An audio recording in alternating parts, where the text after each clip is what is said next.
Hey everyone, welcome back to the channel. Today will be the start of something a bit different. I know I've been doing a lot of readings for the most part, but with the launch of my book just 11 months away on September 9th, 2025, I will now be doing a series of character spotlights, which if you are a follower on any of the many social media platforms I'm on, or have already subscribed to my newsletter, you have already gotten a taste of these character spotlights.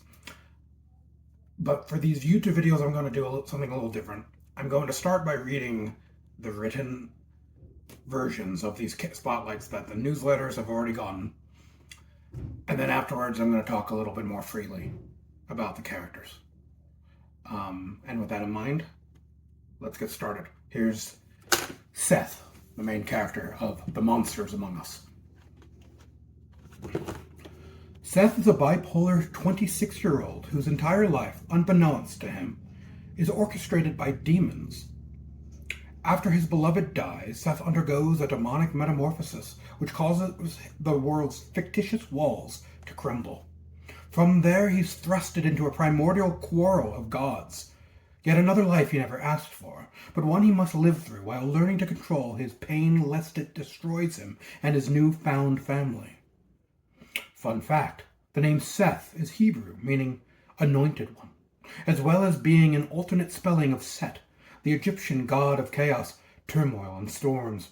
So it goes without saying that his inner journey of self-improvement is going to be tempestuous at the very least. But will he learn the error of his ways and be reborn as a new, better person? You'll have to read the book to find out.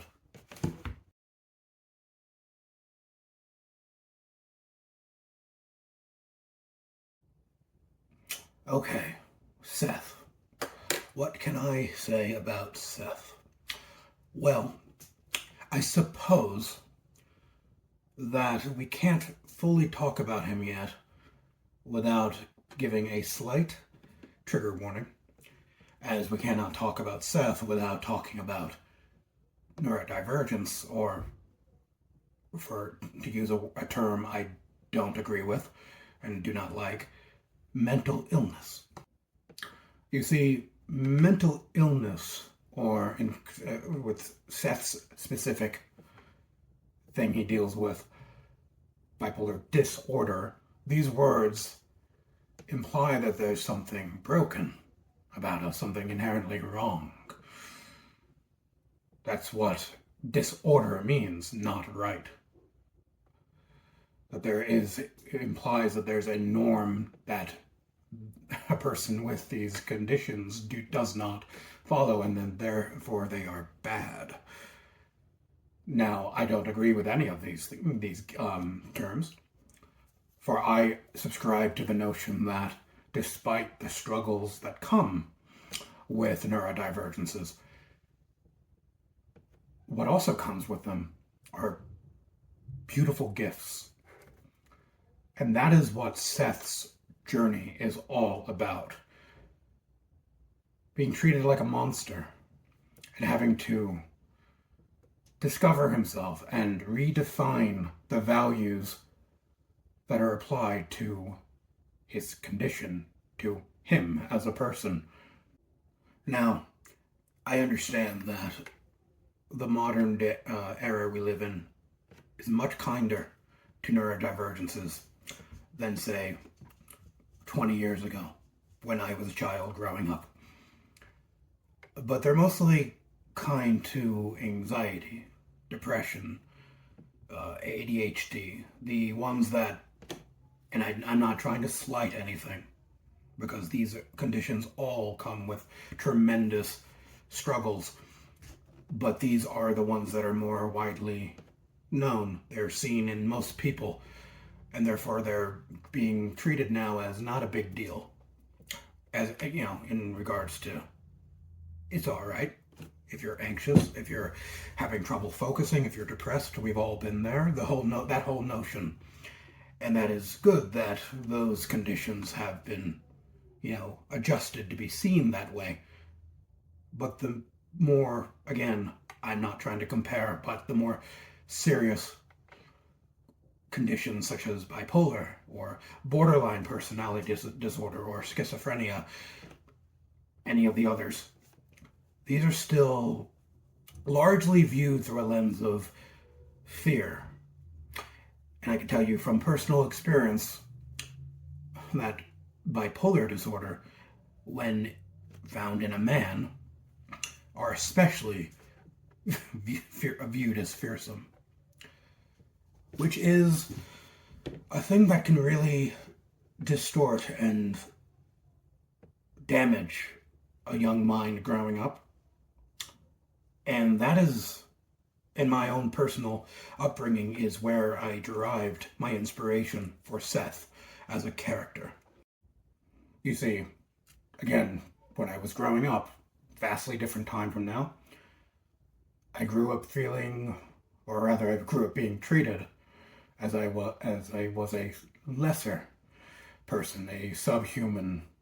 I was called names that I will not repeat here because they are wretched, vile, awful words that will without a doubt trigger a lot of you watching this.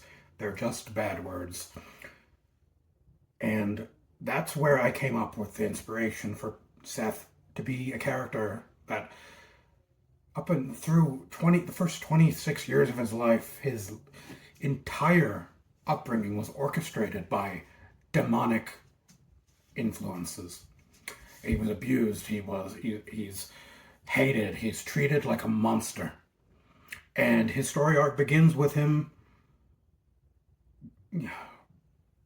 becoming a monster in a lot of ways, because that is what happens when you continually tell someone that they are a certain thing, especially a young person, a child growing up. Eventually they have no other reference points to turn to, so they just believe what they're told. And this is what I was referring to as how damaging it could be, growing up with bipolar disorder while no one else understands what you're dealing with and no one takes the time to care. It's not a broken leg. It's not the flu. You're not going to get a feel better soon card. No, people just look down on you, or rather they did when I was a kid, and to some extent they still do now. So this inspired me not only to create Seth, but to write the monsters among us, because a core function of what I'm doing with this book is that, spawning from the thinking that how can I get someone to understand and empathize with something that is invisible? I came to the conclusion that I must take the monsters from within, the neuroses, all the darkness, all the chaos that comes from living with something like bipolar, and push it into the physical world. And without spoilers, that becomes possible when Seth shatters the illusion he's brought up to know and to find a world full of magic and supernatural horror awaiting him on the other side. It's through the means of magic that I convey these very abstract mental things that a person can experience. It's magic and the supernatural that act as a metaphor for forcing the reader to experience, to some degree, that which occurs within the mind of someone with bipolar disorder. And I do that by first making Seth a very empathetic character. Again, he's brought up being abused for 26 years. He knows nothing but pain. He has never experienced joy, not even once. And then he meets a girl, someone he falls very quickly, madly in love with, making him happy for the first time in his life. But then a mere few months later, she's forcefully taken away.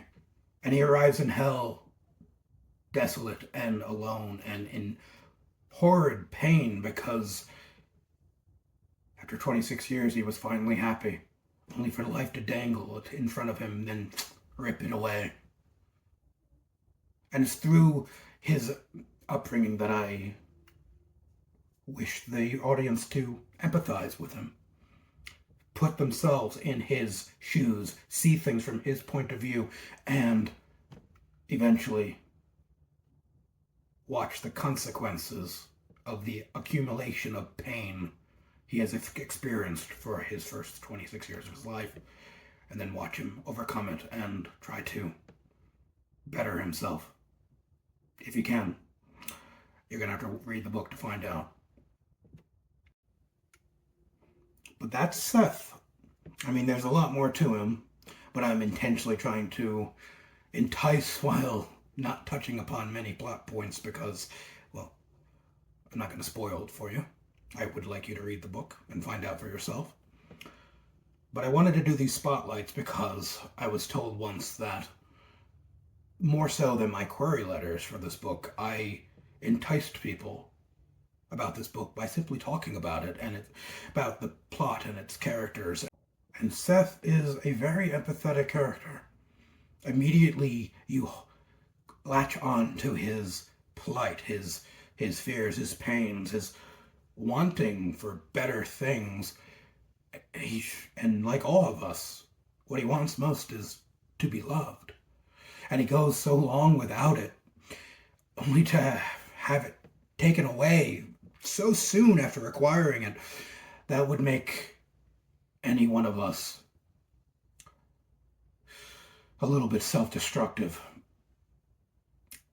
And so I hope you pick up the book. Buy The Monsters Among Us on September 9th, 2025. You can pre-order it right now. The link will be in the description below. Because Seth's story is a special one. One that is heavy and hard and deep, but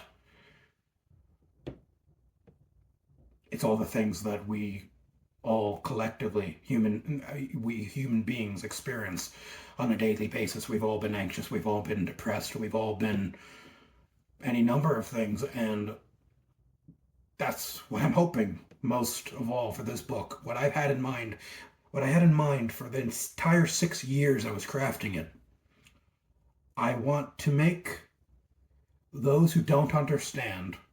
And I want to make those like me, other neurodivergent people, I want to make them feel less alone. So, if you're either party, I implore you, pre-order a copy. You won't regret it.